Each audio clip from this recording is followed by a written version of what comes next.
Hello, everyone, and welcome. It is so fantastic to have you joining us today for this deep dive. I just have to paint this picture for you right now because I'm looking out my window and it is absolutely pouring rain. Oh, no. Yeah, the sky is this bruised, heavy, just relentless gray color. The wind is howling against the glass, and I am sitting here feeling honestly more than a little bit grumpy today. I can completely understand why. Right. It's the kind of weather that just practically demands you crawl back under the covers and hide from the world. Mm. But looking at the video feed here, you seem to be having a completely different experience today. I certainly am. I am joining you from what is a remarkably sunny, bright, and just genuinely beautiful day. There isn't a single cloud in the sky over here. I am so jealous. It's fascinating, really, how we can be sitting down to have this exact same conversation, sharing this exact same space in the audio world with you, the listener, and yet our physical environments, our sensory realities in this exact moment are completely, wildly opposite. Worlds apart. Exactly. But honestly, hearing about your gloomy weather is actually the perfect backdrop for what we are going to explore today. Well, I am very glad my misery can serve an educational purpose for you and for the listener because the reason I was feeling extra grumpy this morning wasn't just the rain. No. No, it's because I spent my entire morning engaging in what might be the most frustrating, wall-hitting, hair-pulling activity known to modern humanity. I was trying to teach my AI language assistant how to be funny. Oh, wow. That sounds like an absolute fast track to a migraine. It really was. What was the actual goal there? What were you trying to prompt it to do? Well, I thought it would start incredibly simple. I decided to feed it a classic, dry, British joke. Just a little situational humor to see if I could get a digital chuckle or at least a witty contextual response. And how'd that go? Do you know what this incredibly advanced, multi-billion-dollar piece of cutting-edge technology did? It replied by generating a perfectly sterile, bullet-pointed, literal dictionary definition of the word irony. Oh, that is painful. It completely flattened the joke. It dissected it like a frog in a high school biology class, leaving it completely lifeless on the table. That is, well, what's fascinating here is that your frustrating morning perfectly encapsulates the mission of our deep dive today. It really does. We are exploring a brilliant script from English Tea Break titled Why My AI Tutor Can't Tell a Joke. And our overarching mission, the puzzle we are going to solve for you, the listener, is understanding this massive, glaring discrepancy in artificial intelligence. Right, the gap. Exactly. Why is it that an AI can be an absolute, undisputed master of grammar, vocabulary, and syntax? I mean, better than most native speakers, but an utter, spectacular failure when it comes to comedy. We are going to explore why humor is essentially the final frontier of language learning, both for machines and for humans. Because if you can understand a joke in English, or any second language for that matter, you haven't just learned the vocabulary, you have truly arrived. You've cracked the code. Sure in. Exactly. So let's start with the absolute basics. Let's look at the foundational architecture of a joke. Yeah. Because I want to understand why a machine that can calculate the trajectory of a rocket to Mars fundamentally cannot comprehend a basic pun. Right. To understand that, we have to look closely at the mechanics of wordplay, specifically puns, which the script highlights as the bedrock of so much humor. A pun is essentially a linguistic collision. A collision, I like that. It is. It forces the human brain to hold two competing realities, two entirely different semantic meanings in its working memory at the exact same time. Okay, let's unpack this with a specific joke from the source material. And for you listening, I'm going to deliver this at a steady pace so you can really hear the gears turning. Ready? Ready? Here's the joke. I'm reading a book about anti-gravity. It's impossible to put down. It's a classic. It really is. Now, humans process that punchline through a phenomenon called cognitive dissonance. The phrase put down triggers two distinct neural pathways. Shoe paths. Right. One pathway retrieves the literal physical action, taking a book and releasing it onto a table.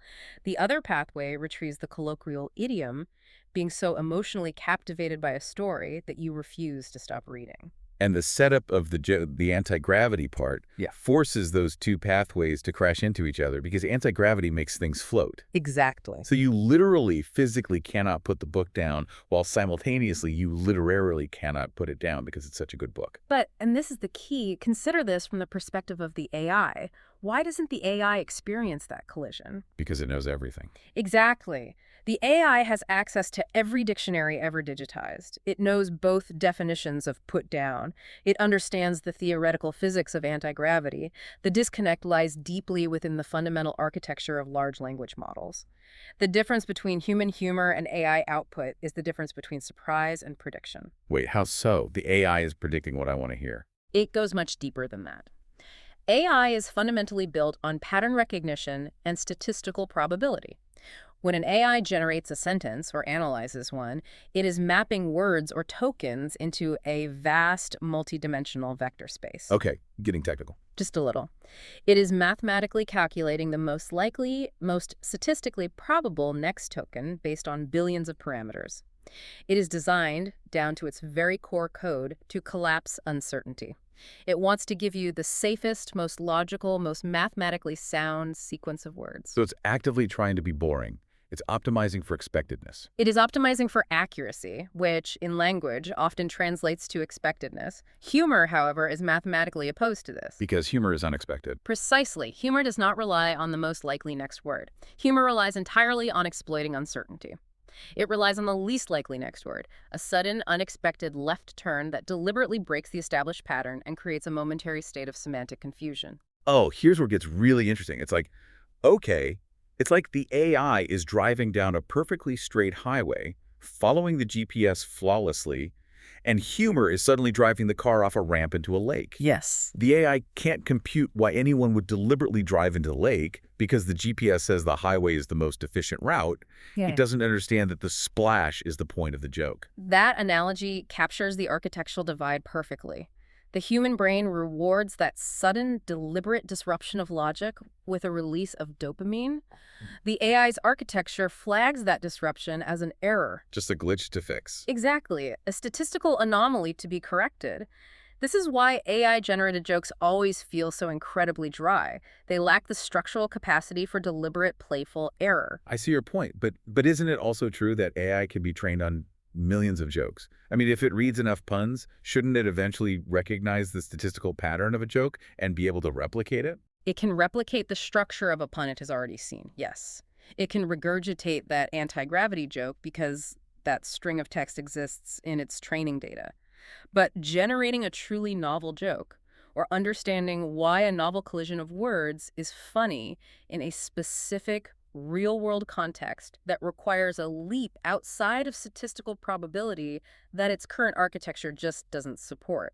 It's mimicking, not understanding. Right. It can mimic the form of the joke, but it cannot experience the cognitive dissonance that makes the joke function. Which brings us to what I think is absolutely the most critical part of this entire discussion. This is the big one. We've talked about the logic of a pun, which is rooted in vocabulary. But if the AI struggles with unexpected words, how does it handle words that are actively deployed to mean the exact opposite of what they actually are? You're talking about sarcasm. I am talking about sarcasm. This is the central pillar of what makes human communication so beautifully complex and what makes AI so profoundly, glaringly limited. I really want to focus heavily on this. We absolutely should. This is perhaps the most challenging hurdle for any language learner. And you are right, it is an absolute brick wall for artificial intelligence. We need to spend a significant amount of time unpacking the mechanics of this, because sarcasm exposes the deepest flaws in how machines process human language. Let's set the stage for you listening. Different English-speaking cultures utilize humor in very different ways. In the U.S., communication can often be quite direct, and the humor might rely more on situational exaggeration or observational comedy. Sure. But here in the UK, there is an absolute, undeniable cultural reliance on sarcasm. It's almost our default setting for dealing with minor inconveniences. Now, I know you listening already know what sarcasm is, but I want to isolate the exact mechanism of it for a moment. It is a deliberate falsehood. A falsehood? Yes. It is using a positive word while simultaneously demanding that the listener ignore the dictionary definition of that word. It requires a massive cognitive leap. The speaker and the listener must both be aware of the objective reality, and both must be aware that the spoken words directly contradict that reality. So let's go back to my gloomy morning and look at the literal trap of sarcasm. I want you to picture this scenario from the source script. Imagine you are walking outside. It is pouring rain. The wind is whipping the water sideways. You step into a massive puddle, and your shoes are instantly squishily soaked completely through to your socks. Oh, the worst feeling. You are freezing, you're miserable, and you exclaim out loud, "Ah, brilliant, what a lovely day for a walk." Now let's analyze the AI's response to that exact input, because this is where the system completely breaks down. It really does. If you are wearing an earpiece connected to an AI language tutor and it processes your audio, its response is utterly oblivious. It replies, "I am glad you are enjoying the weather. Would you like me to find a park nearby?" I don't get it, though. It is a supercomputer. It knows the dictionary definition of the word brilliant, and assuming it has location data or weather data, it knows it is raining heavily. Why can't it just put two and two together? Why does it fall so deeply into this literal trap? To understand the failure, we have to look at how sentiment analysis functions within these models. When you speak, the AI does not hear you the way a human hears you. What does it do? It first runs a speech-to-text algorithm. It strips away all the sound, all the emotion, all the acoustic reality, and it reduces your utterance to a sterile text transcript. Oh, brilliant. What a lovely day for a walk. It just completely flattens it. Completely. Then it feeds that flat text string into its natural language processing engine. It looks at the tokens brilliant and lovely. Historically, across the billions of documents it has been trained on, brilliant and lovely score incredibly high on the positive sentiment scale. They're happy words. They are mathematically positive vectors. The AI has no capacity to cross-reference the sentiment of the text with the physical misery of your wet socks. Even if it knows it is raining, it prioritizes the explicit linguistic input over the implicit environmental context. It mathematically concludes that you are experiencing joy. But humans aren't blind to the environment. And more importantly, humans aren't deaf to the delivery. Because even if I said that exact sentence to you over a phone call and you couldn't see the rain and you didn't know where I was, you would still instantly know I was miserable. Without a doubt. And this brings us to the core of the issue, the absolute center of why AI fails at this: missing acoustic data. We need to dive deep into tone of voice and intonation. This is the crux of the entire deep dive right here. This is the invisible data layer that AI currently cannot compute. When we talk about intonation, we are talking about the physical acoustic changes that occur in the human voice when words are spoken. The melody. Exactly. It is the melody of speech. And the script rightly emphasizes that sarcasm is conveyed almost entirely through this melody. Think about what actually happens to your vocal cords, to your physical body, when you are being sarcastic. How does the human voice physically change to signal to the listener, hey, I am about to say a positive word, but I want you to completely reverse its meaning? If we look at this through the lens of acoustic phonetics, the signals are incredibly specific and complex. When a human speaks a word genuinely, let's take the word brilliant from your rain example, the delivery is usually balanced. The pitch contour is relatively flat or naturally falling, and the duration of the vowels is standard. Like, oh, that's brilliant. Right. But the moment a human decides to deploy sarcasm, the entire acoustic profile of the word shifts dramatically. You can physically hear the sarcasm dripping off the word. Yes, and what you are hearing are shifts in fundamental frequency.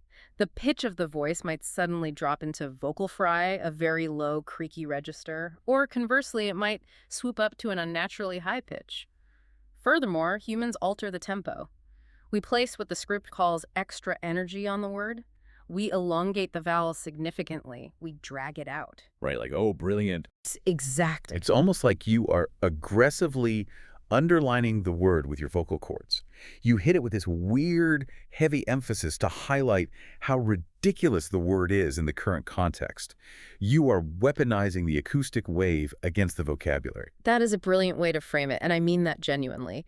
You are sending two simultaneous contradictory messages. The first message is the semantic meaning of the word, the text. The second message is the acoustic melody, the tone. And they clash. They clash, and in human communication, the acoustic melody always overrules the semantic text. When the human brain processes this, the auditory cortex detects the anomaly in the pitch and duration. It instantly flags this for the higher cognitive centers. The brain realizes the acoustic data does not match the semantic data. This is a deliberate inversion. This is a joke. And this is where the profound challenge for AI becomes so glaringly obvious. Yeah. We're talking about text-based or pattern-seeking models. They cannot feel the acoustic energy. No, they can't. An AI, reading a transcript of a sarcastic conversation, is like a person trying to appreciate a beautiful, vibrant painting by only reading a list of the paint colors used. There is blue, there is yellow, there is red. The list is accurate. It is accurate, but the texture, the brushstrokes, the blending, the intonation of the painting is completely, entirely lost. The transcript strips away the soul of the communication. Sarcasm exists almost entirely in the acoustic wave, in the physical vibration of the air between the speaker and the listener, and processing that wave requires an incredibly high-level cognitive function known as theory of mind. Theory of mind. Okay, let's unpack that for the listener because that sounds like a crucial piece of the puzzle. What exactly is that? Theory of mind is the cognitive ability to attribute mental states, beliefs, intents, desires, emotions, knowledge to oneself and to others. It is the fundamental understanding that others have beliefs and intentions that are different from one's own and, crucially, different from the literal reality. So if I'm being sarcastic about the rain, I am operating on the assumption that you, the listener, know that I know the weather is terrible. Precisely. You are projecting your mental state onto the listener and expecting them to decode your acoustic signals based on a shared understanding of reality. Sarcasm is a multi-layered mind game. And AI can't play it. AI currently possesses zero theory of mind. It does not understand that humans have hidden intentions. It only possesses the text string. It assumes total semantic sincerity at all times. So what does this mean for you, the language learner, listening to this? Yeah. If you find yourself constantly confused by whether a native speaker is being serious or sarcastic, you need to realize that you are attempting to do something a multi-billion-dollar supercomputer fundamentally cannot do. It's true. You are trying to decode invisible acoustic energy and simulate theory of mind in real time in a second language. It is incredibly difficult. It is a monumental cognitive task. But here's the takeaway for you. If the situation is objectively terrible, if the room is literally on fire, and someone says, well, this is just great, but their pitch is slightly higher or their vowels are drawn out, trust the pitch. Do not trust the vocabulary. The pitch is the truth. Trusting the pitch over the vocabulary highlights that human language is deeply, inherently physical. It is an embodied experience. You cannot separate the word from the breath that carries it. And this transitions us beautifully into the next major hurdle for AI, which is also deeply rooted in the physical, lived human experience. Because tone of voice and acoustic energy are just one piece of the puzzle. Once you master the pitch, you hit the next invisible wall, the shared history. Let's move into what the script brilliantly explores as culture in a cup. We are moving from the uncomputable tone of voice to the uncomputable inside story. The script introduces a fascinating concept here, defining jokes as cultural passwords. A joke is rarely just about the words. It is an inside story built for a specific country, a specific region, or even just a specific group of friends. I love that idea of a joke as a password. It is like a secret handshake. If you laugh, you're in the club. You share the cultural background. If you don't laugh, you are locked out. And the script provides some fantastic contrasting examples of these cultural touchstones. It does. In the UK, our cultural touchstones, the foundational experiences we base our shared humor on, are things like the ritual of tea, the endless soul-crushing misery of queuing or waiting in line, and of course, as we've discussed, the agonizing unpredictability of the weather. Whereas in the US, the cultural touchstones, the shared landscapes of the mind are entirely different. The humor often revolves around the shared experiences of massive fast food chains, the incredibly specific, almost mythological tropes of high school movies, the jocks, the nerds, the cafeteria dynamics, or the expansive, deeply ingrained car culture. So let's interrogate the AI again. Does the AI know about these things? Of course it does. It is practically a walking encyclopedia. If I ask my AI tutor about a British queue, it will give me a perfect summary. But this brings us to a crucial philosophical distinction that we must make when discussing artificial intelligence: the massive chasm between information and experience. The AI has access to all the facts about these cultural touchstones. Right, the data. It can output a flawless, well-researched essay on the history of the British East India Company and the socioeconomic impact of tea importation. It can define what a queue is and explain the mathematical efficiency of waiting in line versus a mob. It can list every single chemical ingredient in a popular American fast food burger, but it has never lived the experience. It has the data, but it doesn't have the soul. It has the map, but it has never walked the territory. And the script uses an absolutely profound metaphor to explain this gap between information and experience. I want to spend some real time exploring this because it is just so illuminating for anyone trying to learn a language. It is the lemon metaphor. Oh, the lemon metaphor is incredibly powerful when we relate it to teaching an AI or even a human about culture. Imagine you have a friend who has, for whatever reason, never in their entire life eaten a lemon. They've never seen one, they've never touched one, they have never smelled citrus. Okay, got it. And you decide you are going to teach them what a lemon tastes like using only information. You can give them endless data. You can explain the exact chemical compound of citric acid. You can draw highly detailed diagrams of the molecular structure. You can read them the pH scale and explain exactly where a lemon falls on it compared to an apple or a battery. You can describe the exact wavelength of light that bounces off the pitted skin to create the color yellow. Yeah. You can provide terabytes of pure, unadulterated lemon data. But no matter how much data you provide, no matter how perfectly articulated and factually flawless your presentation is, you cannot compute the physical sensing of tasting it. You can't. You cannot transmit the involuntary full-body shudder. You cannot explain the way your jaw suddenly clenches, the massive, overwhelming rush of saliva flooding your mouth, the sudden, uncontrollable puckering of the lips. The physical, visceral, biological reality of the lemon is completely fundamentally locked away from the realm of pure information. Yes, that is it. The AI only has the pH scale. It knows the chemical compound of a joke about waiting in a British queue in the freezing rain. But it has never felt the cold rain seeping into its collar. It has never felt the quiet, simmering, desperately polite rage of someone cutting in line in front of them at the post office. It doesn't have the cultural fuelizing. And that serializing, that shared biological and emotional memory of the experience is the absolute prerequisite for the laugh. The humor relies on the resonance of the lived experience, not just the factual definition of the event. When a comedian tells a joke about waiting in line, the audience isn't laughing at the concept of a line. They're laughing at the shared memory of their own frustration. AI has no frustration to recall. So what does this mean for you, the listener? I want to translate this philosophical deep dive into a massive, comforting, actionable takeaway for you. Because I know firsthand how incredibly frustrating it is. You study your vocabulary lists for hours, you nail your grammar exercises, you master the syntax, and then you sit down to watch a sitcom in English to reward yourself. And then what happens? And a character makes a passing joke about a mundane cultural thing, the laugh track roars, the studio audience loses their minds, and you were just sitting there staring at the screen, feeling completely lost and isolated. It is a profoundly alienating feeling. It makes you feel like all your studying was for nothing. It really does.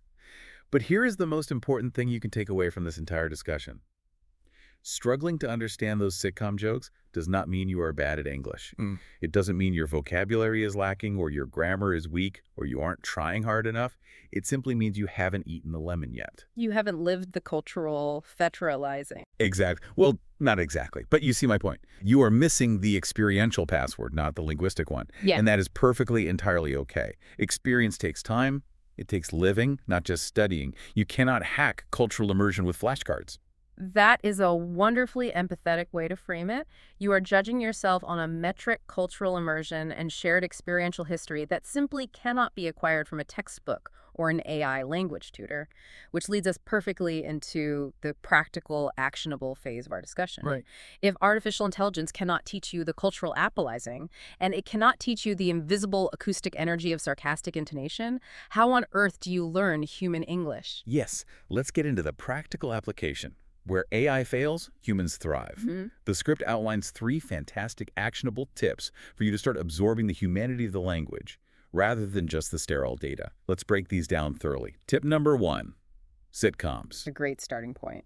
The script specifically recommends watching shows like Friends or The Office, and crucially, it insists on watching them with the subtitles turned on.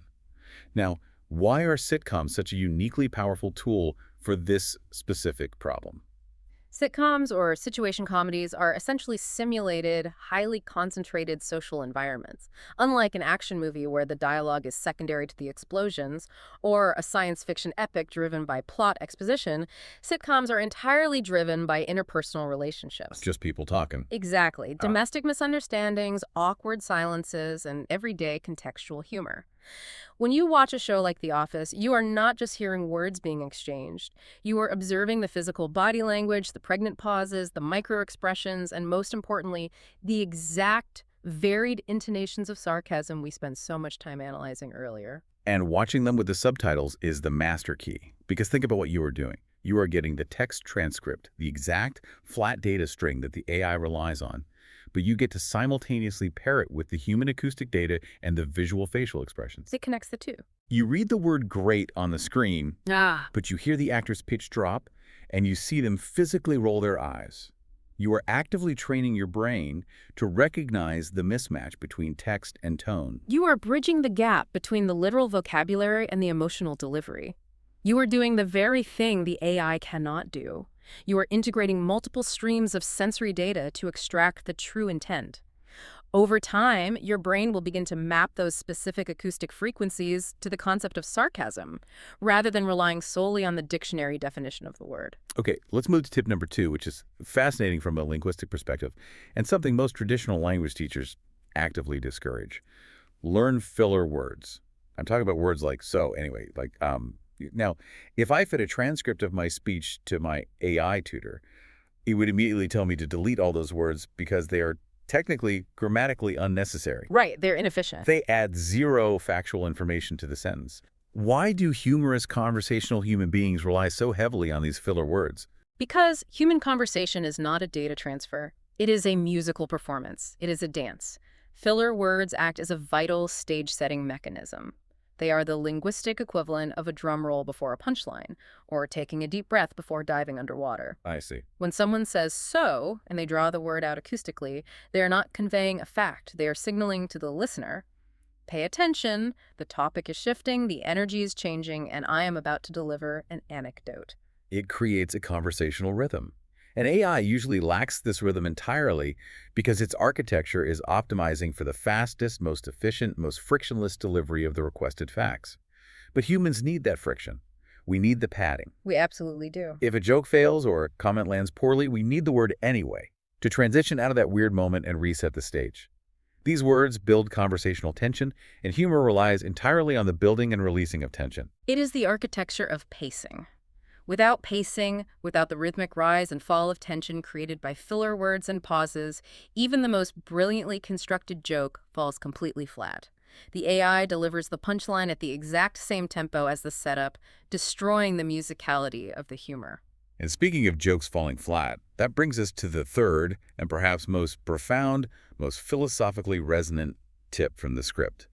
Tip number 3, don't be afraid to be awkward. This is where we truly separate the machine from the human. Let's really lean into this concept, awkwardness. For you listening, let's define what awkwardness truly feels like in your body. It is that hot, prickly feeling on the back of your neck. It is feeling deeply uncomfortable, self-conscious, or slightly embarrassed in a social situation. It is the agonizing feeling of the silence stretching out just 1 second too long after you've said something you thought was funny. Artificial intelligence is specifically meticulously designed by thousands of engineers to completely eradicate awkwardness from the user experience. It is designed to be frictionless, instant, and perfectly obsequiously helpful. It never stutters, it never misreads the room, it never has a Freudian slip, and it fundamentally never feels embarrassed. But the script makes this incredible counterintuitive point. Human vulnerability, the mistakes, the tripping over words, the excruciating awkwardness is fundamentally necessary for the best, most authentic human humor. Think about your own life. When you are learning a new language and you finally build up the courage to try and tell a joke in a group setting, It's terrible. and you get the timing slightly wrong or you use the wrong vocabulary word and the punchline lands with absolute deafening silence. It gets 0 laughs. It is incredibly painfully awkward. You want the floor to swallow you whole. It is the ultimate social vulnerability. You are taking a massive social risk by attempting to manipulate the emotional state of the group, and you are failing. But, and here's the magic, that shared vulnerability is what actually connects us. When I trip over my words and someone makes gentle fun of my accent, or I completely, spectacularly misunderstand an American idiom you use, that mistake, that awkward failure, becomes the new inside joke. The awkwardness creates a bridge. We laugh at the failure of communication itself, and through that laughter, we actually communicate perfectly. Humor is very often a sophisticated defense mechanism against awkwardness. We use a joke or a self-deprecating comment to break the tension of a mistake. We use laughter to signal to the group that the social fabric is still intact despite the error. An AI, striving for flawless, frictionless, perfect grammar, can never authentically replicate that deeply human dynamic because it never experiences the risk of social failure. It has nothing to be vulnerable about. It has nothing to lose. That is so deeply true. Sure. If you never risk the awkward silence, you can never achieve the genuine connecting laugh. The absolute perfection of the machine is exactly what makes it so incredibly, numbingly boring to talk to for extended periods. It has no stakes in the conversation. Which brings us beautifully to the final summary of our deep dive today. We should look at the final, rather poignant anecdote from the script. The author notes that their AI assistant once sent an automated notification saying, "I have processed 42 puns today. My circuits are tired." I love that. It's a little bit of programmed exhaustion. Maybe there is a tiny glimmer of hope for the robots after all. It is a clever piece of programmed anthropomorphism, obviously. The engineers assigned human traits of fatigue to the machine to make it seem more relatable. But it serves to highlight the core thesis of everything we have unpacked today. Artificial intelligence is an absolutely incredible, unparalleled tool for the mechanics of language. Is. If you need to check your syntax, if you need to rapidly expand your vocabulary, if you need to quickly access the factual, historical context of a cultural event, the AI is your absolute best resource. It will process the data faster than any human alive. But, and this is the massive, undeniable, but that we have spent this entire deep dive exploring, you must use your heart, your physical body, and your lived human experience for humor. The AI can give you the bullet-pointed dictionary definition of irony, but it cannot teach you the complex, acoustic, sarcastic intonation of a frustrated human standing in the freezing rain. It can give you the molecular recipe for a lemon, but it can never, ever give you the singer. It is the stark difference between processing language as a data stream and experiencing language as a living, breathing entity. Exactly. I mean, beautifully said. So as we wrap up this deep dive, we want to leave you, the listener, with a final provocative thought, something for you to mull over, to really chew on as you continue your own language journey. We've spent all this time talking about how AI can process millions of words with perfect grammatical precision, yet it completely fails to comprehend the human experience of awkwardness, the physical reality of the cultural gansing, or the highly emotional, sarcastic pitch of a human voice. If we pull back and look at the broader implications, it raises an incredibly profound question. What does this massive structural blind spot in artificial intelligence actually reveal to us about the true nature of language itself? Yes. Is language truly just a biological tool for exchanging facts and data points to build a society? Is it just a way to trade information about where the food is or how to build a shelter? Or is it something much deeper, much more primal? Is language fundamentally a mechanism for shared emotional survival? That's the real question. Do we use puns, sarcasm, and awkward self-deprecating humor not just to communicate information, but to prove to each other that we are feeling the exact same pain, the exact same joy, and the exact same absurdity of the human condition? If an AI doesn't have a body, if it doesn't need to survive emotionally, will it ever truly understand a joke? That is a wonderful, complex question to carry forward. It completely reframes the struggle of learning a new language. It changes it from a sterile test of memory and grammar into a messy, beautiful journey of human connection. It really does. It takes the pressure off. So to you listening, don't let the awkwardness stop you. Embrace the mistakes. Listen closely to the music of the intonation rather than just the vocabulary. And most importantly, keep practicing and keep laughing at the failures. Thank you so much for joining us on this deep dive today. It has been an absolute pleasure analyzing this material with you. Keep exploring the human side of your language journey. At you next time. Keep diving deep.